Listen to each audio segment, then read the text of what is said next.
안녕하십니까. 관상으로 보는 점쟁이 뉴스 전망대 24번째 시간을 갖도록 하겠습니다. 오늘은 정치권에서 지금 또다시 화두로 떠오른 유시민 전 장관, 그러니까 노무현 재단 이사장이신 유시민 이사장이 대권 도전에서 아니면 대권도에서 대권을 거머쥘 수 있을까 하는 것을 관상으로 한번 살펴보도록 하겠습니다. 이 얘기를 왜 하게 되느냐면은 최근에 조국 법무부 장관 임명 과정에서 유시민 이사장이 적극적으로 뛰어들어 가지고 조국 장관을 옹호하고 나섰던 겁니다. 이 과정에서 유시민 장관의 야망이 일부 드러난 사건, 그러니까 나는 대권에 정치에 전혀 관심이 없다고 하는 건데 일부 폭로된 사건이 있었습니다. 이거에 대해서 오늘 일단 설명을 하고 실제 그러면은 관상학적으로 이 사람이 대권을 도전해서 대권을 거머쥘 수 있을지 한번 살펴보도록 하겠습니다. 자, 입체적인 분석을 좀 하겠습니다. 우선 유시민 장관의 대권 야망이 본인의 입으로는 수없이 나는 없다고 했지만은 이 사람이 뒤로 살살 구축을 하면서 왔던 정황이 많이 좀 드러나고 있기는 합니다.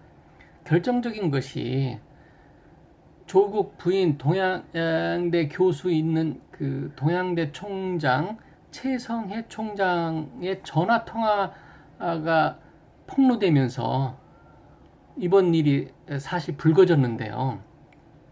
최성해 총장의 말에 의하면은 유시민 장관이 대권에 대한 야망이 크다는 겁니다. 이렇게 폭로를 한 겁니다.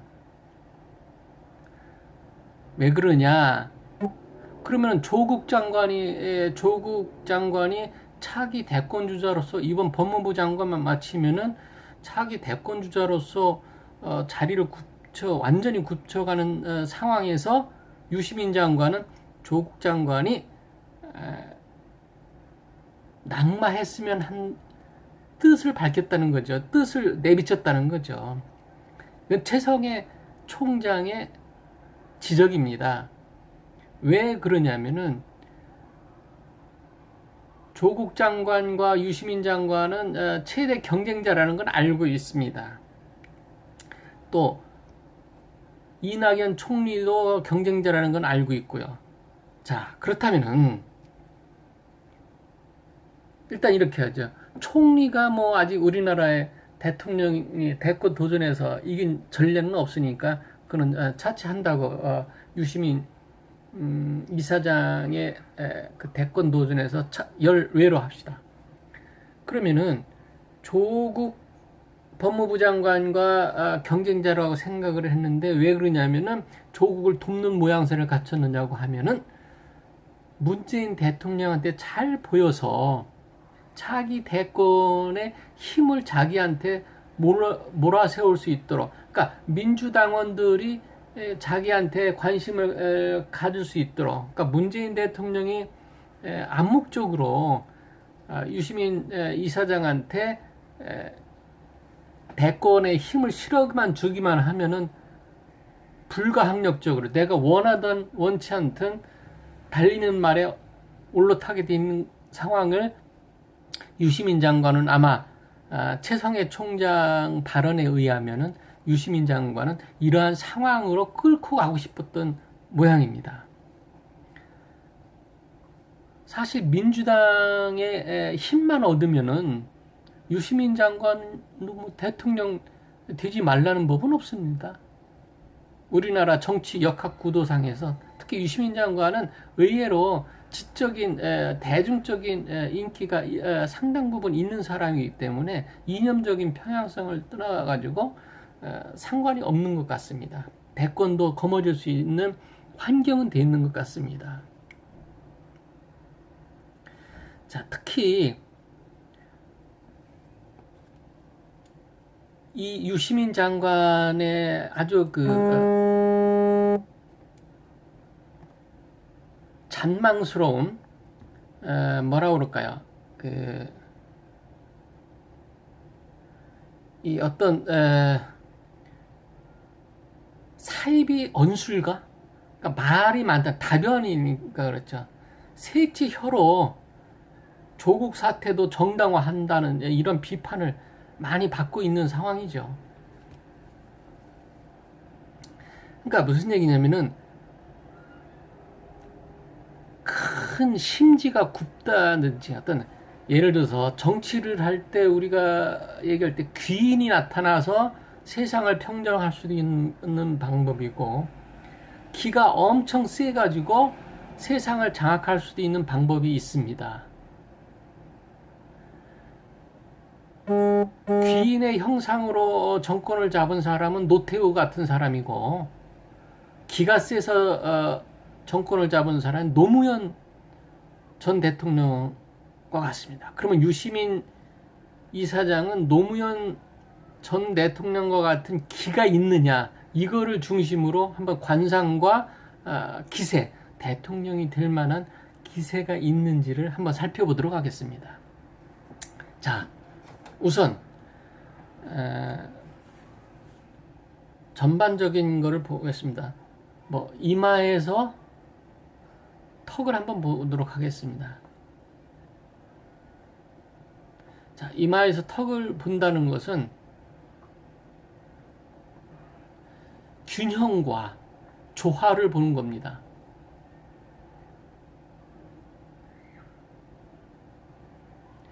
이 사람의 균형과 조화를 보면은 그래도 이 귀트는 나지는 않지만은 균형과 조화가 많이 이루어져 있습니다. 상당히 오악도 발달돼 있고 이마라든지 이거는 명예궁, 관록궁 이런 차이죠. 그러니까 관록궁이라든지 오악, 그다음 턱, 코 이런 게 잘 발달되어 있고 균형과 귀라든지 이런 것을 볼 때 잘 아주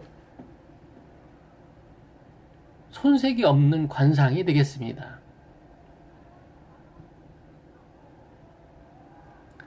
그런데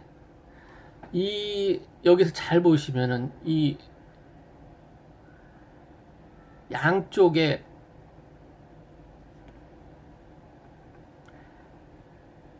뭐라고 할까요?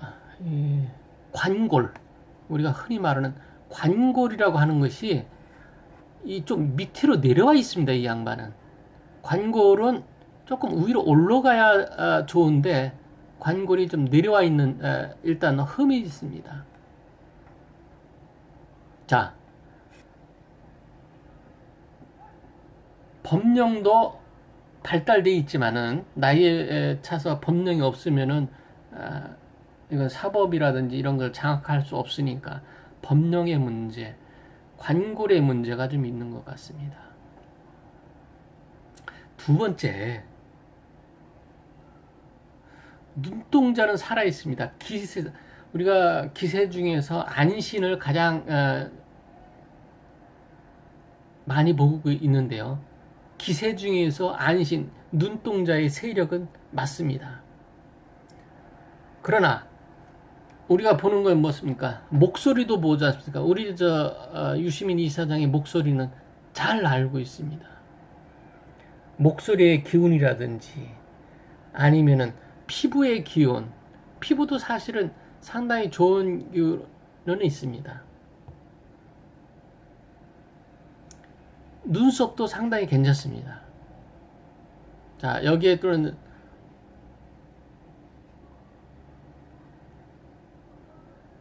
인궁이라고 하는 우리 자, 이 옆에 있는 시골도 좀 발달되어 있습니다. 시골도 괜찮습니다. 물론 이렇게 좀 뒤에서 봤을 때의 시골은 뭐라고 그럴까요? 뒤통수가 튀어나온 상?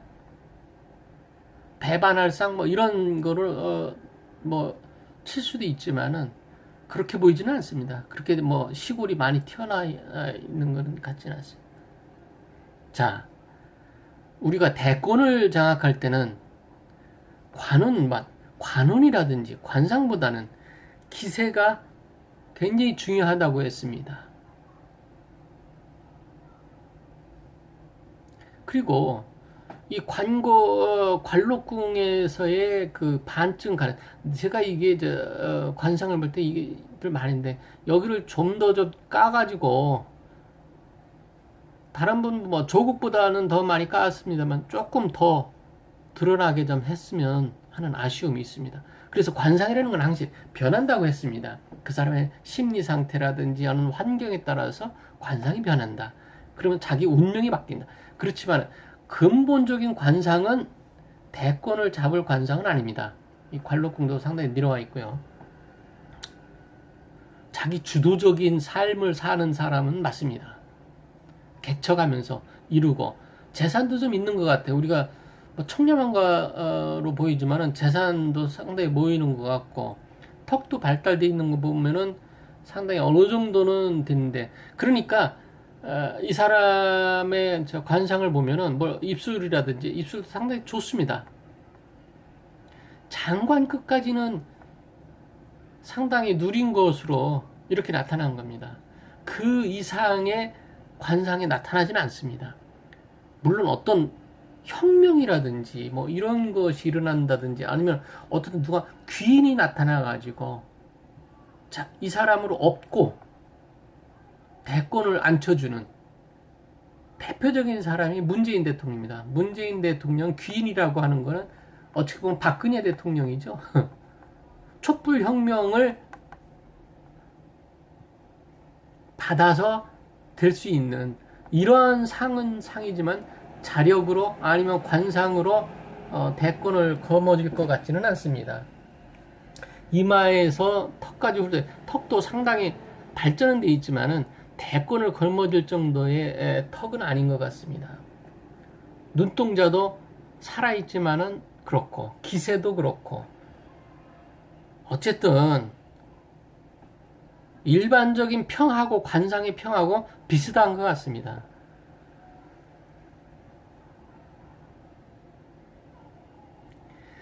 기세가 있는 것도 아니고 귀티가 나는 것도 아니고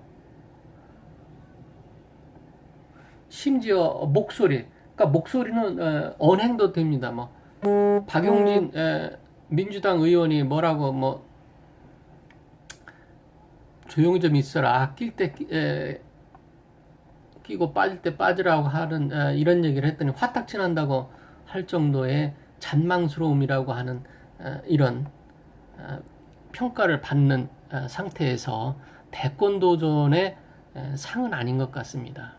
어쨌든 본인의 야망이 대권 도전이 있건 없건 관상이라는 건 나타난 상을 평가하는 것 뿐입니다. 그리고 그 관상이라는 것도 시대에 따라서 상황에 따라서 변한다는 것은 분명하지만은 현 상태의 관상에 나타난 유시민 이사장의 대권 도전은 좀 어려운 것 같습니다. 한번 두고 봅시다. 다음에 뵙겠습니다.